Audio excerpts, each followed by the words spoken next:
How's it going today, film crew? Today we're going to be talking about crackbusters. Well, not really, but we are going to be talking about ultra cheap storytelling. 3, 2, 1.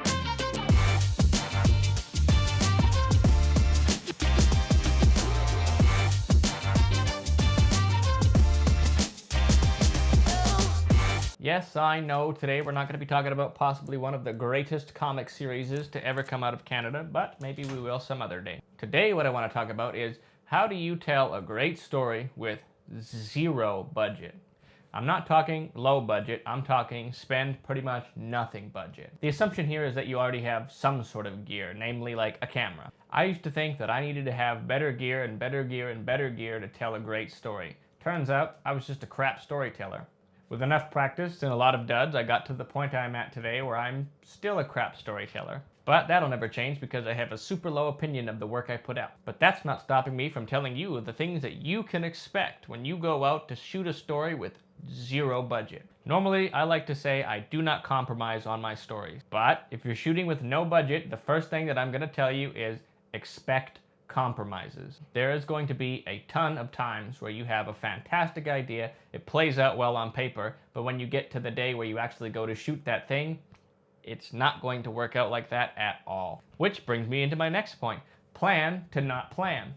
It's always good to have a production Bible, a really basic outline of the shots you want to get, a copy of your script, schedule, list of locations, that sort of thing. But you can expect all of that to go to pot, probably pretty quickly. So plan to not plan. To succeed on a zero budget story, you're really gonna have to be good at thinking on your feet. Make up lines as they're needed. Do rewrites in your head. Let the actors just riff it up a little bit and improvise. Sometimes this is possible, sometimes it's very not, but there are times when you might have to tweak your story a little bit because you can't get a particular location or a particular prop. And that brings me into my third point.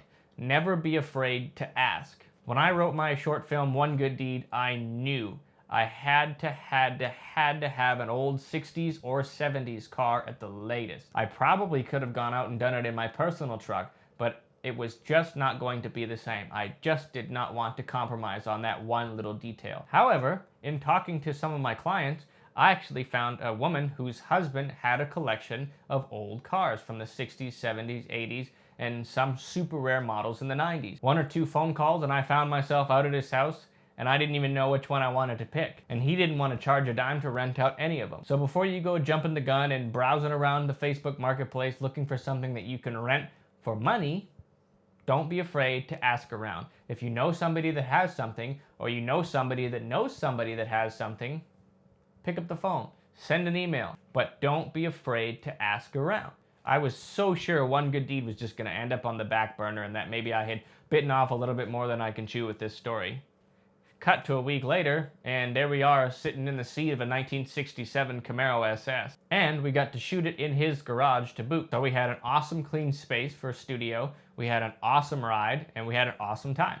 This sort of thinking extends to a lot of smaller things too. I've been able to borrow things like lanterns, fake blood, some equipment like lighting, just because I was not afraid to just ask around. Like-minded creators in the industry especially really like to be a part of this sort of stuff, even if they're not directly involved in the production. So the next time you need something to fill out the details or a specific prop or a piece of equipment, don't be afraid to ask to borrow. And it never hurts to offer a little producer credit as well. And that brings me into my fourth point.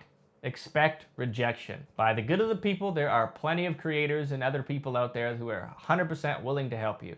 But there is an equal number of people who are absolutely unwilling to do anything for you and would prefer you to get out of their face. I find it to be a 50-50 balance. You know, on the same day I have been wholly rejected to shooting at a location, and then an hour later somebody else has offered me to be able to shoot at a similar location. It's really about finding balance. But definitely expect rejection. Something that can really help if you know somebody or you find somebody that has something that you think you really need to tell your story and they're a little bit unwilling to let you have it is paperwork. And we talked about this 2 videos ago, but it always helps to have some sort of signed documentation that says, hey, we're not going to break this, and if we do, it's not going to be your fault. We've got this covered. Accept responsibility if you do break something like somebody's equipment or prop. Because even if you do damage something, but you accept responsibility for it, they're a lot more likely to lend that particular thing to you again or something else in the future. Locations is a little bit of a different story. Sometimes you gotta take what you can and give nothing back. For the record, disclaimer, I am not endorsing, nor am I condoning your actions if you choose to be somewhere that you're very clearly not supposed to be. But in the name of a good story, sometimes it's a little bit okay. And for me personally, this has been true on 0 occasions. I would never do that. But in the interest of full honesty, my next point is expect to get out of there. Travel light.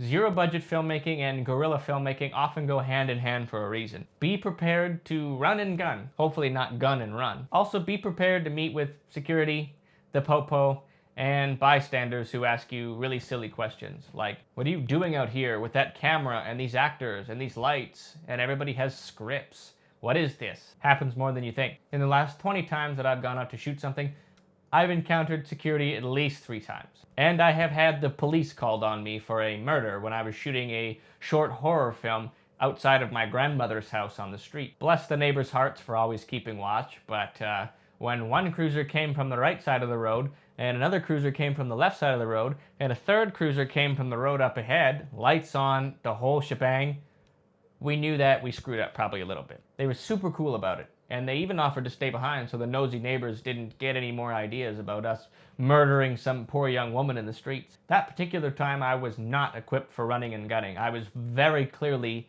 shooting a movie, unless they thought that I was shooting a snuff film. Either way, let a creator create. The next point is, barring everything I just said about compromising and running and gunning and doing things the way that you're not supposed to in ways that I've never done, don't bite off more than you can chew in the script writing process. Everybody gets big ideas some of the time. It's easy to think big, but I've had the pleasure of reading through scripts for short films that a lot of my friends have handed me that involve things like 150 different actors, 30 to 40 different locations, full battlefield scenes, what would realistically be thousands of dollars of props. These scripts were excellent, but they're going to have to sit on the back burner until you have the means to do them right. Sometimes you can compromise, but sometimes you really, really can't. On my hard drive right now, I have 6 scripts, and I'm only able to do, I think, 2 of them right now with a 0 budget. In fact, one of them might end up being about a $500 budget, so that one really doesn't count. If you're really looking to just get content out there, start thinking a little bit more realistically. Think of stories that aren't so fantastical. Think of things that happen to you in your daily life, exaggerate them up a little bit, make them a little bit more adventurous, and away you go. The way that I do things is I have 2 friends who are actors, and everything centers around basically those 2 guys. I write a lot of things like character studies, a lot of introspective pieces, a lot of pieces that are inspired by my own personal experiences. So a lot of what I write and put out is like extremely negative. I find it very hard to do comedy, and I absolutely do not do romance stories. But if it has drugs and alcoholism involved, I am absolutely your guy. If you're working on 0 budget and you feel your equipment isn't up to spec, this kind of goes back to my previous points about don't be afraid to ask. I operate with a Blackmagic Pocket Cinema 6K. If someone in my area were to reach out with me with a script and they really just needed a little bit better gear to get going, I would absolutely come along. I would love to be a part of that. I just love the creative process. Not gonna lend you my camera, but I will come with it and we will have an awesome time. The final point I wanna make, and the best way to keep your budget at 0, is to learn to do everything yourself. You don't have to worry about providing like an honorarium to an editor or a sound designer or a videographer. If it is at all possible, be the one-man crew. Being able to dip your toes into every aspect of productions means that you don't have to rely on anybody but yourself. At least you'll be prepared for the rejections that might come. You might find somebody who's available to do the sound for you, and then it gets to the weekend and you're getting ready to shoot, and then you get that text message late at night that says, "Oh, sorry, I can't come tomorrow."